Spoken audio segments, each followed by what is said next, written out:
As experience with the rest of the NBA has been going through for weeks. Missing players due to health and safety protocols is a real problem. In this case, the Jazz lose to a shorthanded Indiana team in a defenseless performance.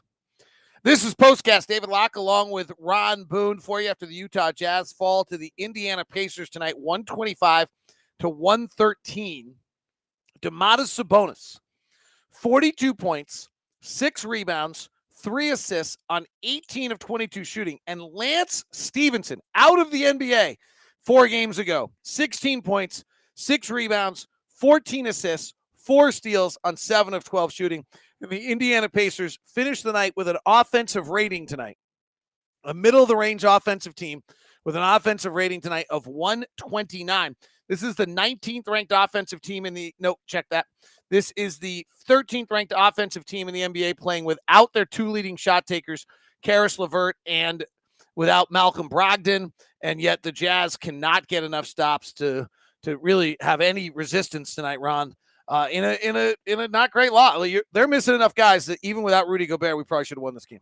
Without Rudy Gobert, obviously, yes, we should have won. We should have won this basketball game. But the stat that sticks out to me is they had 46 points in the paint. Now the Jazz had 42, but how many of those was Sabonis? And the fact that the Jazz could not keep him away from the basket really puzzles me. Well, they killed us in the paint, Ron. They were 9 of 28 at the rim, 4 of 8 in the short paint non-restricted area. We were at 19 of 33, same amount of field goals, 5 more attempts, and just 2 of 9 on floaters. And then the other one, we'll get to the offense in a second, but we'll talk about it. We really weren't very good on either side of the ball. But let's start off with the defense. Why couldn't they get stops tonight? Well, we always trail over the top, and we trailing behind the top, which means that Rudy or Whiteside slow the guy, slow the dribbler coming off the pick, slow him up so you can recover. Our defense was letting the dribbler get too deep, way too deep. Whiteside was staying with the man and with the dribbler. I'm not explaining this right, but with the dribbler, and then Sabonis did a great job of keeping Royce O'Neal, whoever, on his back so he can finish at the rim. When they simple play, you think should be easy to defend, but it is difficult. Sabonis really punished the switch. Yeah, absolutely. He got guys down low. He hit some threes early when we didn't close out to him. That got him going. He's been shooting that shot much better as of late. The guy who's actually been cold has been Miles Turner, who's usually actually a better shooter. The other one, I didn't see the final numbers on this, but it didn't feel to me like our transition defense was very good tonight, Ron. It felt like they got out in transition a decent amount when they wanted to. Were able to get going. I'm looking up the numbers right now. The final numbers in transition, they were in transition 15% of the time. They actually weren't great at it. They were at 115. So their half court and their half court offense and their transition offense was the same. Their half court offense was a 117 tonight. I mean, that's a crazy high number for you to be at in your half court offense. That's really the story. So it's really just the inability to stop them at all in the half court tonight. And you don't see that often against the Jazz. No. That's something the Jazz have been very good at protecting the rim, obviously because of Rudy Gobert but Hassan Whiteside, I think, probably has to do a little bit better job of protecting the rim, but protecting the paint for the most part. But this is a terrible loss. Hopefully the Jazz can recover. The sign the offense wasn't working, Ron, is that corner threes are kind of always the signature number to me that we're moving the ball, we're playing with pace. We had 0 corner threes through most of the game. We end up going 1 of 4, all of them late. The only corner three we hit all night was Bojan Bogdanovic trying to avoid the shot clock with Kiefer Sykes standing on top of him, but he's only 6 feet tall. That's not the type of corner threes we talk about having. That's a pretty good sign that the offense was not executing the way you'd want it to. And that's not, speaking of Bojan, that is not his corner. I think he'd only taken 27 attempts from that left corner all season long, but that right corner is the one that he has most success at. But again, if dribble penetration is usually where the Jazz are able to get the corner three.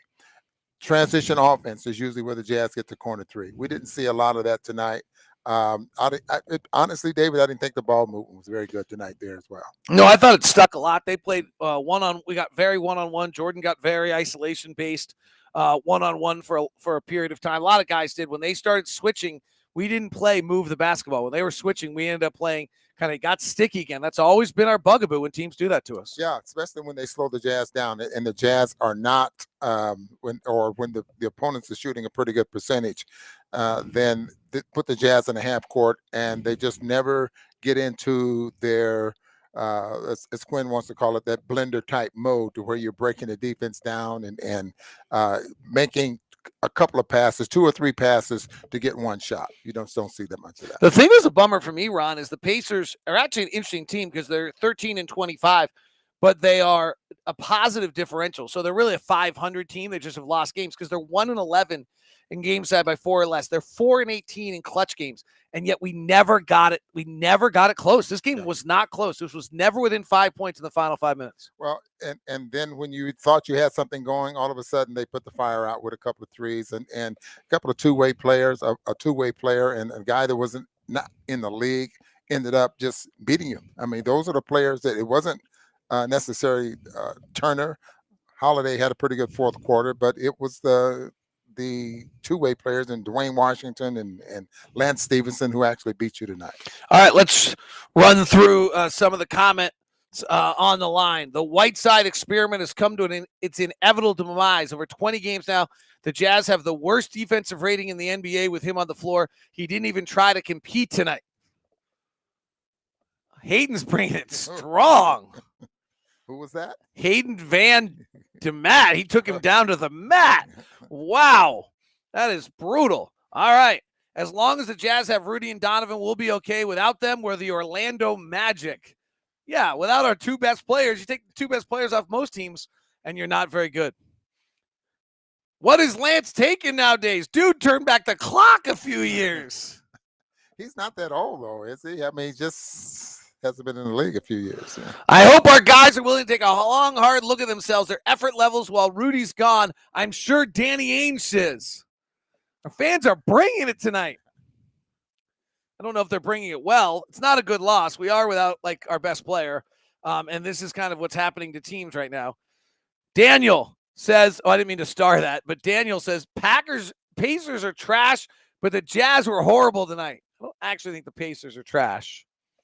Thank you very much. Great story. Coverage on Kiefer and his story on air tonight. Appreciate that. It was a good story in the Indiana Star Tribune, and I actually read it, so might as well give them credit. Probably should have credited them on the air. This team used to be great defensively. Feels like that they just try to outscore everyone. Letting Sabonis get 40+ is horrible. Whiteside isn't a starter. Takes half the defensive plays off. You're right. No, I don't know about half the. You're right. He's not a starter. He's getting paid the minimum. Like, he was like, there was no, like, free agency was done and we got Hassan Whiteside for the minimum. Like, yeah, like missing our starting center. There's a great, I don't remember the coach. There was a great, like, press conference. It's not quite as great as David Fizdale's Take That for Data. But gosh, I can't remember who it was. It was a coach. It might've been like before the day and age where, like, press conferences went viral, but it was a coach who basically, like, somebody was asking him a question like that. And the coach says, what's that guy get paid? And so in this case, it'd be like $35 million for Rudy. Yeah, there's a beeping reason.